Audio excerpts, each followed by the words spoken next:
So today we are going to, as usual, introduce two very interesting Korean buzzwords that you will be able to see quite often on social media, right? That's right. Yeah. And the first one is, okay, this one comes from this French expression, femme fatale. Fatal. Yeah, femme fatale, basically femme is woman, fatale is fatal. Mhm. So a woman who is so attractive that she is fatal. But then now we have in Korea, 아재파탈. 아재파탈. 아재파탈. 아재파탈. Yes. So you actually write it in Hangul like this. 아재파탈. 아재, that's right. Yeah, so 아재 is basically 아저씨, right? Yes, 아저씨 is a like a shortened word of 아저씨. Yes. And also in the Gyeongsang province, 아재, the word itself comes from that region. It's a friendly term referring to someone kind of between 오빠 and 아저씨. That's right. 아저씨 is like too far. Too much of a stranger. Hey, 아저씨, like you passing by, I don't know you. Yes. That kind of feel is there. 오빠 is someone that you really know. And it's kind of like close age. Yes. And 아재 is someone that you could talk to, could know, and maybe your neighbor. That's right. And yeah, so that is that. But then if you think of 아재s, they're in their middle age. They don't care about fashion. No. Yeah, they don't know any recent trends. But 아재파탈s, these like fatally attractive men, Fatally attractive. middle-aged men, they're a different breed. Like they're the different kind, because they're in their middle age. They usually have money, and they usually have time to. And they're like still single.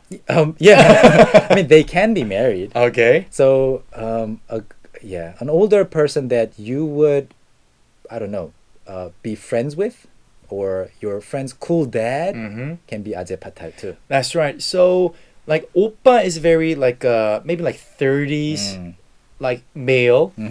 And 아저씨 is more like over like 60. That's right. So like old people, we call them as a respect way, or like a stranger, 아저씨. Yeah. But 아재 is like 40 to 50 middle-aged people. That's right. Male people. So it's older than oppa, younger than 아저씨. So we call them, it started to come out like recently. We didn't really use the 아재 as much as like these days. It's a very recent trend. And also, if you think of all the actors who are in their middle age but they are still attractive, like George Clooney. Yeah, would be a classic example of 아재파탈. That's right. And in Korea too, we have many of those actors who can easily compete with like 20-something actors. Oh, that's right. Right? Like especially like Lee Byung-hun. He's an example, and I can't think of other people right now. Park Shin-young. Yeah. Like they're in their 40s. They're fashionable. They just keep take a good care of themselves. That's right. Like looks wise and activity wise, they're socially active. So they are 아재파탈. That's right. So fatally attractive middle-aged person is called 아재파탈. That's right. So if you ever see that, if you come across that phrase, you will now know what it means. And the second buzzword is, this is also really interesting. 성지순례. That's right. This is so funny. So 성지순례 in English is pilgrimage. That's right. Pilgrimage. So 성지 is a sacred place. And 순례 is a tour. So this is actually originally a religious term. Like you visit the sacred place, usually the origin of the religion. But in Korea, if you see this online, it has nothing to do with any religion. No, not at all. We don't really have that culture that you have to visit. I mean, we do have like culture of, visiting those temples. Yeah, it depends on the person's religion. Yeah, but if you see this word online, it has nothing to do with any religion. So what it means is, to give you the short version, if somebody writes a post online and like nobody believes you, no, like you write something, 재민, like, so let's say in 2011, I wrote on my blog, 재민 will become the DJ of Catch the Wave. Okay, in 2011. In 2011. 5 years ago. nobody cares. Like, Nobody cares. Nobody believes me. Like nobody. Everybody will say, "Are you crazy?" He's not gonna be the host of Castaway. No, not a chance. Not a chance. But then you become the DJ, and everybody goes to that post that was actually written 5 years ago. That's right. And they're like, 성지순례 왔습니다. That's right. Like, I'm on my pilgrimage tour. Because now I believe you. Yeah, I predicted the future correctly.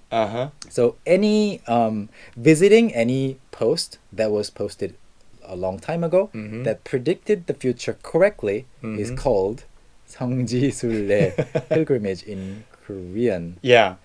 And the reason that people do this is also interesting. They don't just find it interesting. They don't just, oh, okay, you predicted the future. They don't just do that. They say they make wishes. That's right. They make wishes. That's the problem. So like on my like imaginary post about you becoming the host of Catch the Wave, many people will come, oh, my brother is taking the 수능 exam, Korean SAT, or I'm opening a restaurant. That's right. They write all these wishes. It is so funny. This pilgrimage, the tour, they using the word like 성지순례 왔습니다, and then they leave a message what they want. Yeah, 우리 엄마 식당 잘 되게 해주세요. Yeah, and make me a girlfriend. Something like that. Yeah, so it's interesting, and you will definitely see this quite often online. Yeah, it's so same that when you go actually for the pilgrimage tour for the huge the temples, you actually make a wish in front of them. So it is so funny that you actually make a wish on a post. That's right. Well, yeah, that happens in Korea, and that is what we call 성지순례. 성지순례. So if you actually type this into a search bar, I don't know what you will get more, like people using this as a buzzword, or people actually looking up like real pilgrimage travel products. Yeah, I'll have to check that out.